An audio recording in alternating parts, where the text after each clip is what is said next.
Assalomu alaykum hurmatli biznesmen tadbirkor akalar. Men Namanganda Uchqo'rg'onga keldim. Bunaqa katta zavod bor deb o'ylamasdim. Kelishimizga sabab vlajniy salfetka biznesi.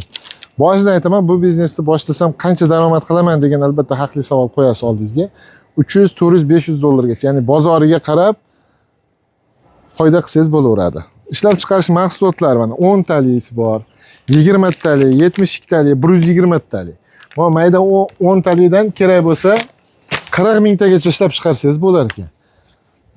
Endi o'zingiz o'ylab ko'ring, 200 so'mdan foyda qo'ysangiz ham donasiga dunyoni puli bo'lib ketadi. Buni seriyosini qaydan olaman, ustidagi upakovkalarni qaydan olaman deb hech narsaga bosh qotirmaysizlar. Akalarimiz olib kelib shu biznes bilan shug'ullanib kelishyapti, hozir biznesni kattalashtirishgan.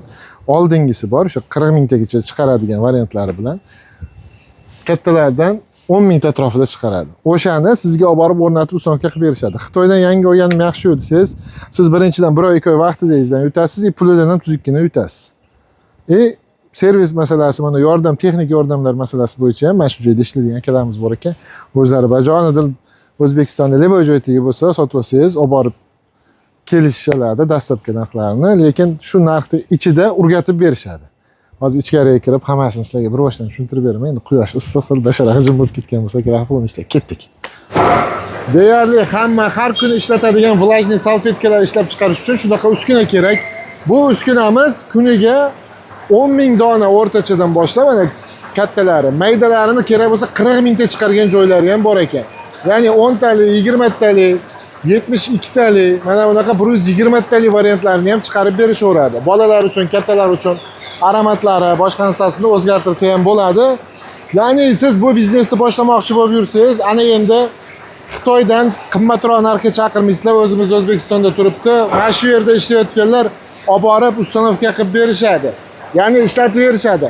Dastlabki xarajatlari kelishilgan holatda arzonroq narxda berib yuboramiz deyishdi. Xudo xolisa akalar, bu joyda ishlab chiqarish avjida bo'lyapti. Ishlab chiqarish quvvatimizni aytib o'tdik, 10 mingtadan 40 mingtagacha. Buni o'rnatish uchun qanaqa joy kerak deganlarga, joyimiz taxminan uzunligi 15 metr. Endi 4-5 metr mana shu holatda olaverasizlar. 15 metrdan kam bo'lmasa bo'ldi ekan.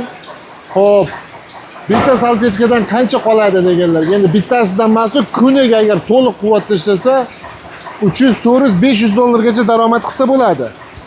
Buni seriyosini qayda olaman, manaqa ustidagi etiketkalarni qayda olaman desang, u ham muammo emas. Akalarimiz hammasini o'rgatib, tushuntirib, buni qanday ishlatadi, qanday boshqaradi, barchasini o'rgatib berishadi. Namangan viloyatining Uchqo'rg'onmi bu yer? Uchqo'rg'on tumanida turibdi. Kerak bo'lsa kelinglar, ko'ramiz. Bu hozir ishlayotgan varianti. O'zlariga hozir sal boshqacharog'ini olishgan, faqat buni farqi oxirdagi plastik bosib beradigani bor ekan xolos. Hozir sotiladiganimiz ham shu joyda turibdi. Uni o'sha plastik bosadigani yo'q. Qolgan hamma narsasi, ishlab chiqarish quvvati, uzunligi barchasi bir xil.